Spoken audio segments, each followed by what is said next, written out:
Hello दोस्तों, कैसे हो आप सब।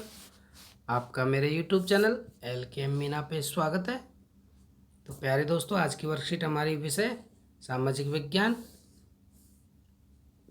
और ये कक्षा 8 के बच्चों के लिए। सभी बच्चे अपना यहाँ पे नाम लिखेंगे और यहाँ पे अपने कक्षा अध्यापक का नाम लिखेंगे। वर्कशीट संख्या हमारी 9 है। बेटा 23 तारीख की हमारी छुट्टी थी, तो इसे हम सभी 27 तारीख मानेंगे, 27/10/2020 और आज का दिन मंगलवार। ओके बेटा, तो आओ इस वर्कशीट को हम शुरू करते हैं बेटा। तो अच्छे से वर्कशीट को पढ़ेंगे और इसी में से हम क्वेश्चन आंसर छाटेंगे, क्योंकि पेपरों के माध्यम से हमें क्वेश्चन आंसर छाटना आना चाहिए।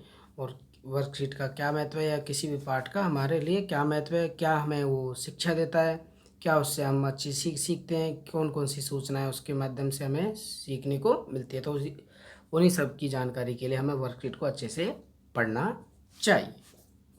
तो बेटा देखो, इसकी टॉपिक भारतीय संविधान के मुख्य लक्षण 2। तो पिछली वर्कशीट में हम मुख्य लक्षण के भाग फर्स्ट पढ़े थे, इसमें 2 की संसदीय शासन पद्धति। अब इसके बारे में हम पढ़ेंगे कि संसदीय शासन पद्धति होती क्या है। तो अच्छे से देखें बेटा सभी। भारत का संविधान अपने सभी नागरिकों को वोट डालने का अधिकार देता है। जो भारत का संविधान बना हुआ है, तो सभी नागरिक कोई भी हो जिसकी उम्र 18 वर्ष हो चुकी है, तो सभी को वोट डालने का अधिकार है और वो किसी भी पार्टी में अपना वोट डाल सकता है। संविधान सभा के सांसदों को ऐसा महसूस हुआ कि जो संविधान सभा के सदस्य थे, तो उनको ये महसूस हुआ कि स्वतंत्रता संघर्ष ने भारतीय जनता को वयस्क के मताधिकार का प्रयोग करने के लिए योग बना दिया। कि उनको ये महसूस हुआ कि सभी को अपना अपना मत डालने का स्वतंत्र अधिकार है।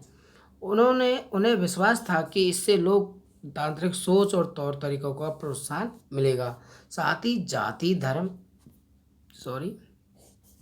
ही साथ में जाति धर्म लिंग के आदि के फर्क पे आधार पर ऐसा मानता कि जो बेड़ियां हैं उनको भी तोड़ा जा सकता है। जैसे कई लोग करते हैं कि मेरा धर्म अलग है, किसी का जाति अलग है, किसी का लिंग वगैरह अलग, तो उन सबको भी क्या उन जो ऐसा मानता कि बेड़ियाँ समाज में फैली है उनको भी तोड़ा जा सकता है, क्योंकि सभी को जब अधिकार होगा। अब कई को करते हैं कि खाली ब्राह्मण ब्राह्मण वोट डालते हैं, कोई कहता है कि भाई सिख सिख वोट डालते हैं। तो ऐसा सब हमको देखने को ये चीज़ें नहीं मिलेंगी। भाई उनको वोट डालने का अधिकार होता था, पुरुषों को होता था, महिलाओं को नहीं होता था। लेकिन जो संविधान सभा के सदस्य थे, तो उन्होंने ऐसी एक संविधान में नियम बनाया कि सभी नागरिकों को वोट डालने का समान अधिकार है। ऐसी भाई किसी के साथ कोई भेदभाव और पक्षपात नहीं होगा। तो सार्वभौमिक मताधिकार का मतलब है, अब जैसे आपसे कोई पूछ ले कि सार्वभौमिक मताधिकार क्या होता है, कि अपने प्रतिनिधियों के चुनाव में देश के सभी लोगों की सीधी भूमिका। सार्वभौमिक का मतलब देश के सभी लोगों की सीधी भूमिका, मतलब खुद वोट डाल के वो प्रतिनिधि चुनते हैं। और प्रतिनिधि जनता के प्रति जवाबदेही होता है, कि जो अपने प्रतिनिधि जनता चुनती है तो सीधे जनता से संपर्क करती है और सीधे जनता की जो भी समस्या है तो उनको वो सुनता है। इस प्रकार संसदीय साधन पद्धति जनता की शासन पद्धति बन जाती है, कि जो प्रतिनिधि होता है वो डायरेक्ट जनता से जुड़ा रहता है और जनता डायरेक्ट अपने प्रतिनिधि से जुड़ी रहती है। तो ये दोनों संसदीय शासन पद्धति, जनता की शासन पद्धति दोनों एक ही हो जाती हैं। ठीक बेटा। अब इसकी कुछ शक्तियाँ दी है, तो उनका बंटवारा भी इसमें दिया हुआ है संविधान में हमारे, तो उनको बारे में हमें अच्छे से देखना है बेटा। कि शक्तियों का बंटवारा, संविधान के अनुसार राज्य के 3 भाग होते हैं। क्या 3 अंग या भाग हम इन्हें बोल सकते हैं। पहला है विधायिका, दूसरा है कार्यपालिका, तीसरा है न्यायपालिका। तो बेटा सभी इसको अच्छे से याद कर लें कि संविधान के अनुसार राज्य के 3 अंग कौन कौन से होते हैं। अब विधायिका में देखो बेटा क्या होता है, कि जनता द्वारा निर्वाचित प्रतिनिधि होते हैं जो कानून का निर्माण करते हैं। कि जनता के द्वारा निर्वाचित प्रतिनिधि मतलब अपने प्रतिनिधि होते हैं जो कानून का निर्माण करते हैं। कार्यपालिका में ऐसे लोग जो कानूनों का लागू करने और शासन चलाने का काम देखते हैं। अब कार्यपालिका में कौन होते हैं, कि ऐसे लोग जो कानूनों को लागू करने और शासन चलाने का काम देखते हैं। ठीक है बेटा। न्यायपालिका में न्याय करने वाली संस्था को न्यायपालिका कहा जाता है। इसका कार्य कानून की सही व्याख्या करना। कि इन्होंने तो बेटा जो प्रतिनिधि, पहले में देखो विधायिका में हमने प्रतिनिधि बनाए तो वो कानून का निर्माण करते हैं, और कार्यपालिका में जो ये कानून बनाए तो उसको लागू करने और शासन चलाने का काम देखते हैं, और न्यायपालिका जो कानून की सही व्याख्या का मतलब जो कानून का पालन हो रहा है या ना हो रहा है, कि सभी लोगों को समान अधिकार या समान कार्य मिल रहा है या नहीं मिल रहा है, वो सभी लोग कानून का पालन कर रहे हैं या नहीं कर रहे हैं, सभी लोगों के लिए कानून सही बनाया या नहीं बना, उसके लिए सही पालना करना और उनकी व्याख्या करना न्यायपालिका का काम होता है। राज्य की किसी भी शाखा द्वारा शक्तियों के दुरुपयोग के रोकने के लिए यह प्रावधान किया गया है कि इन सभी अंगों की शक्तियों को एक दूसरे से अलग अलग होगी, मतलब जो शक्तियाँ हैं आपस में, तो इनकी शक्तियाँ भी क्या कर दी इन्होंने, अलग अलग बांटी हैं। शक्तियों के इस प्रकार बंटवारे के आधार पर प्रत्येक अंग दूसरे अंग पर अंकुश रखता है, और इस प्रकार तीनों शक्तियों के बीच सत्ता का संतुलन बना रहता है। तो ये जो ये कार्य इनके जब अलग अलग बट गए तो सभी का काम अलग अलग देखेंगे, तो कभी भी कोई भी दिक्कत आती है तो आपस में सलाह मशवरा करके और उनको सही तरह से लागू या सही तरह से व्याख्या उनकी कर सकते हैं, मतलब किसी के ये नहीं कि पक्षपात हो गया। तो इसमें समान कार्य सभी तरह से चलते रहेंगे। अब बेटा इसमें कुछ इस वर्कशीट से संबंधित जो हमने पढ़ा है तो उसके बारे में यहाँ पे पूछा गया है, तो उनको हम सही से देखेंगे बेटा क्वेश्चनों को। एक क्रियाकलाप है तो इनको मिलान करना है हमें। तो भारत में वोट डालने के लिए न्यूनतम उम्र का है, तो आप सभी को पता है कितनी है न्यूनतम उम्र, 18 वर्ष। जनता द्वारा चुने जाते हैं, अगर हमने अभी पढ़ा हो तो ध्यान से देखो क्या था, प्रतिनिधि। क्या चुने जाते बेटा, प्रतिनिधि। आज़ादी के लिए संघर्ष, तो उसको क्या कहेंगे हम, स्वतंत्रता संघर्ष। कानून बनाने वाली संस्था, और कानून कौन बनाती है अगर आपने पढ़ा हो, देखो ये इसी में देखो ये रही ऊपर, देखो देखो कानून का निर्माण कि ये रहा विधायिका। क्या होगी बेटा बेटा हमारी विधायिका, तो इसको हम इससे मिलान कर देंगे। कानून को लागू करने वाली व्यवस्था, देखो ये रहा वर्कशीट में हमने पढ़ा हो, तो इस कानून को लागू करने वाली व्यवस्था क्या कहलाएगी, कार्यपालिका। कानून को सही व्याख्या न्याय करने वाली, तो ये रही हमने अभी पढ़ा है, देखो न्याय करने वाली संस्था को न्यायपालिका कहा जाता है, तो ये हमारा न्यायपालिका हो जाएगा। किसी को कोई दिक्कत हो बेटा कमेंट जरूर करना यूट्यूब चैनल पे जाके। अब देखते हैं बेटा हम अगले क्वेश्चन कि सार्वभौमिक मताधिकार से आप क्या क्या समझते हैं।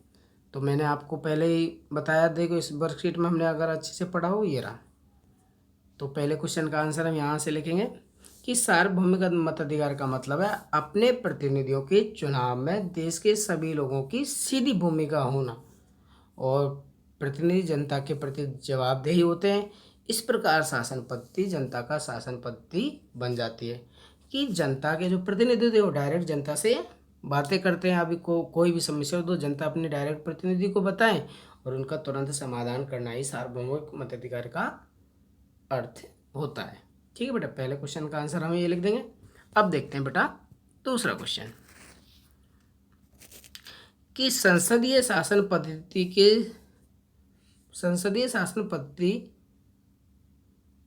जनता के शासन पद्धति कैसे है, तो इसका भी आंसर हम देखेंगे बेटा और इसको अच्छे से लिखेंगे। पहला क्वेश्चन तो हमने देख लिया, एक बार और देख लें कि सार्वभौमिक मताधिकार से आप क्या समझते हैं कि ऐसी प्रक्रिया जिसके सभी लोग प्रतिनिधियों के चुनाव में सीधी की भूमिका में शामिल होते हैं और प्रतिनिधि जनता के प्रति जवाबदेही होते हैं।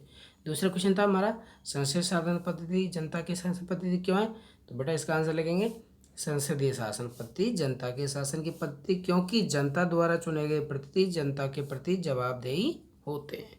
ठीक है बेटा। अब तीसरा क्वेश्चन है कि राज्य के मुख्य अंग कौन कौन से, तो इनका क्या महत्व है, तो हमने पहले पढ़ाई है कि राज्य के मुख्य अंग रूप से पहला है विधायिका, दूसरा है कार्यपालिका, तीसरा कौन सा हो गया बेटा न्यायपालिका। ठीक है बेटा, न्यायपालिका।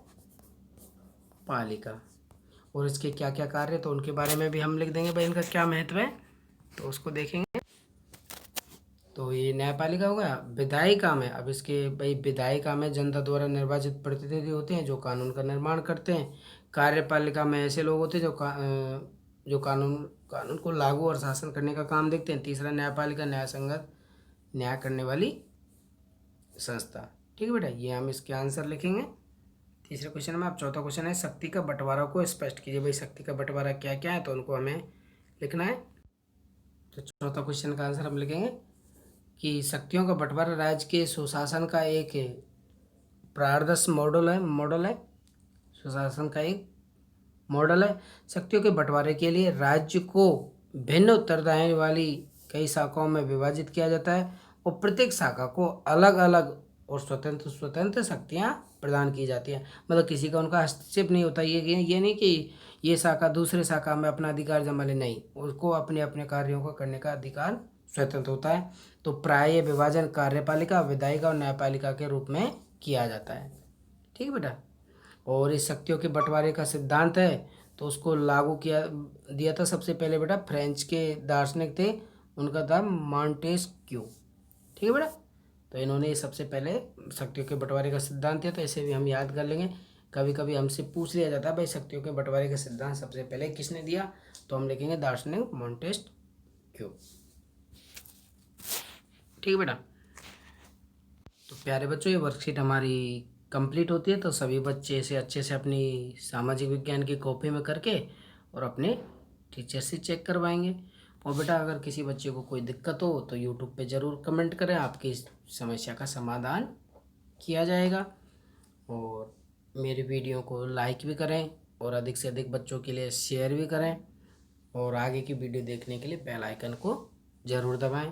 और बेटा कोविड-19 महामारी चल रही, तो सभी बच्चे सभी आपस में एक दूसरे से कम 6 फीट की दूरी बनाए के रखें और अपने हाथों को साबुन और पानी से बार बार धोते रहें।